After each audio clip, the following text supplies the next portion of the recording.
혹시 저는 결혼을 하지 않았고 10년 전에 애인이 있는 여자가 저를 좋아한다고 하여 3개월 정도 만난 적이 있는데요.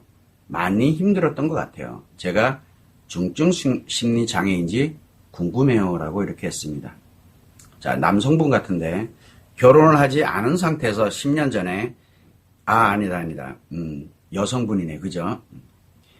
저는 결혼을 하지 않은 미혼 여성인데 10년 전에 애인이 있는 여자가 즉 남자친구가 있는데 애인이 있는 여자가 좋아한다고 해서 3개월 정도 만난 적이 있다. 이렇게 되면은 그때 당시 지금 현재도 미혼이지만 일단은 결혼한 상대가 아닙니다. 즉 만약에 그때 당시에 이 애인이 있는데 애인이 만약에 유부녀였다.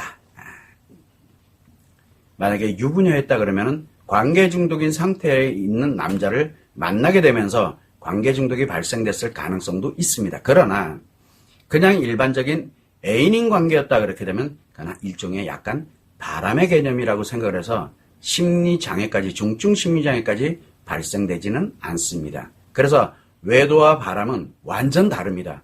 외도는 책임이라는 게 뒤따르기 때문에 그렇습니다.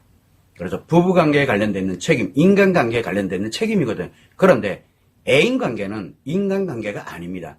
자기만 좋으면 되는 관계이기 때문에 굳이 거기에서는 관계 중독이라든가 외상 트라우마가 발생을 하지는 않습니다. 자, 그래서 나를 좋아한다 이렇게 해서 3개월 정도 만났습니다. 물론 이제 좋아하는 감정으로 만나게 되고 이제 뭐 또 여러 가지 이렇게 되는데 헤어지고 난 다음에 굉장히 많이 힘들었던 것 같다라고 이렇게 느껴지셨는데 대부분이 우리가 뭐라고 하냐면 연인 관계에 있다가 헤어질 때 힘들어지는 관계가 있습니다. 그건 성관계가 대체적으로 포함이 돼 있을 때 많이 힘들어집니다. 헤어질 때. 그래서 지금 이분 같은 경우에도 3개월 정도 만나긴 했지만 그것이 나에게 상처 정도로 작용을 했을 뿐이지 외상 트라우마가 발생을 했다든가 아니면 관계 중독에 관련된 이런 중증 심리장애 발생한 상태는 아닙니다. 그때 당시를 이야기하는 겁니다.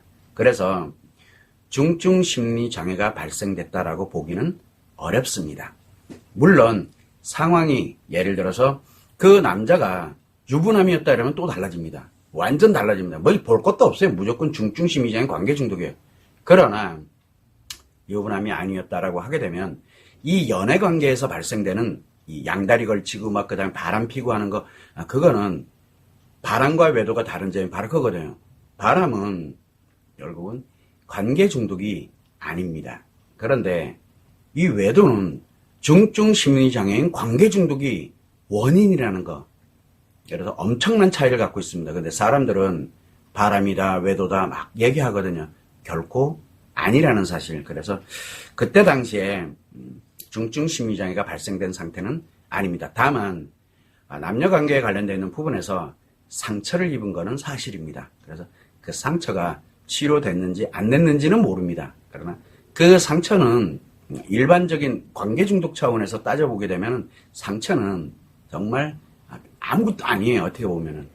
그래서 나에게 중증 심리장 그때 당시에 중증 심리장애 관계 중독이 발생한 상태가 아니었구나라는 거, 그 정도만 참고를 하시면 좋을 것 같습니다.